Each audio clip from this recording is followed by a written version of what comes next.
அனைவருக்கும் வணக்கம். நம்ம டிஎன்பிஎஸ்சிலேருந்து ஒரு அடெண்டம் வந்து ரிலீஸ் பண்ணியிருக்காங்க.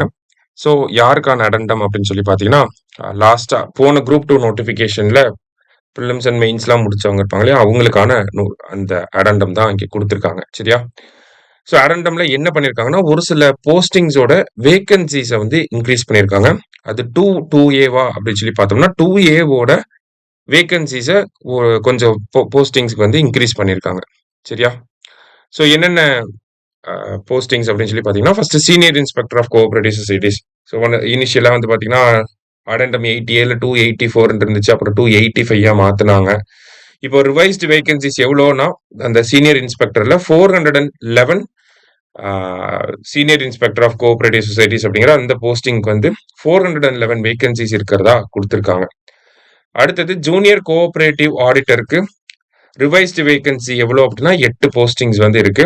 அதே மாதிரி அசிஸ்டன்ட் இன் ஸ்கூல் எஜுகேஷன் அதுல வந்து 171 அப்படின்னு சொல்லி ஃபைனலா ரிவைஸ் பண்ண ஒரு வேகன்சியை இங்க கொடுத்திருக்காங்க. சரியா? அது மட்டும் இல்லாம பிளானிங் ஜூனியர் அசிஸ்டன்ட் அப்படிங்கிற தமிழ்நாடு ஸ்டேட் பிளானிங் கமிஷன்ல ஒரு வேகன்சி வந்து இருக்கு. சரியா? இந்த பிளானிங் ஜூனியர் அசிஸ்டன்ட் அப்படிங்கறத இப்பதான் சேர்த்திருக்காங்க. அதனால அதுக்கான குவாலிஃபிகேஷன்ஸ் என்ன ஏது அப்படிங்கறத கொடுத்திருக்காங்க. சரியா? மத்தபடி பார்க்கறப்ப நமக்கு இந்த 411 போஸ்டிங்ஸ் வந்து சொல்லியிருந்தாங்க இல்லையா? அதோட அந்த வேகன்சி டிஸ்ட்ரிபியூஷனை வந்து கொடுத்துருக்காங்க. ஜென்ரல் டர்ன் ஜென்ரல்ல எவ்வளோ, பிசி ஜென்ரல்ல எவ்வளோ இருக்கு, எம்பிசி ஜென்ரல்ல எவ்வளோ இருக்கு, அந்த மாதிரி தனித்தனியா நமக்கு கொடுத்துருக்காங்க. அதே மாதிரி தான் ஜூனியர் கோஆபரேட்டிவ் ஆடிட்டர், அடுத்தது அசிஸ்டன்ட் இன் ஸ்கூல் எஜுகேஷன், அடுத்தது வந்து பிளானிங் ஜூனியர் அசிஸ்டன்ட்ல வந்து எவ்வளோ வேகன்சி இருக்கு. அந்த ஒரு வேகன்சி எஸ்எஃப்எஸ்சி ஜென்ரலுக்கு தான் வந்து கொடுத்துருக்காங்க. சரியா? ஸோ இந்த மாதிரி மறுபடியும் அந்த வேகன்சிஸை வந்து கொஞ்சம் ரிவைஸ் பண்ணியிருக்காங்க. சரியா? சீனியர் இன்ஸ்பெக்டர் ஆஃப் கோஆபரேட்டிவ் சொசைட்டிஸ்ல 411 ஃபைனலா ஒரு நம்பரை கொடுத்துருக்காங்க. ஜூனியர் கோஆபரேட்டிவ் ஆடிட்டர்ல வந்து 8 வேகன்சி அப்படிங்கறத கொடுத்துருக்காங்க.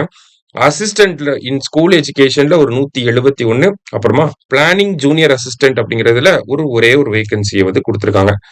ஸோ பழைய ஆடண்டம்க்கும் இப்ப இருக்கக்கூடிய ஆடண்டம்க்கும் எவ்வளவு போஸ்டிங்ஸ் வந்து இன்க்ரீஸ் ஆயிருக்கு அப்படின்னு சொல்லி பாத்தீங்கன்னா, ஒரு 129 போஸ்டிங்ஸ் வந்து இன்க்ரீஸ் ஆயிருக்கு. சரியா? 129 அடிஷனல் வேகன்சிஸ் அப்படிங்கறத டிஎன்பிஎஸ்சி போட்டுருக்காங்க இல்லையா? ஸோ 129 வேகன்சிஸ் அப்படின்னா எக்ஸ்ட்ராவா இன்னொரு 129 பேருக்கு வேலை கிடைக்க போகுது அப்படிங்கிறதா. ஸோ ஒரு நல்ல விஷயம் தான். அதே மாதிரி இன்னைக்கு குரூப் 2க்கான நோட்டிபிகேஷன் எக்ஸ்பெக்ட் பண்ணலாம். பார்ப்போம் அதுல எவ்வளவு வேகன்சிஸ் விடுறாங்க அப்படின்னு சொல்லி. சரியா? தேங்க்யூ.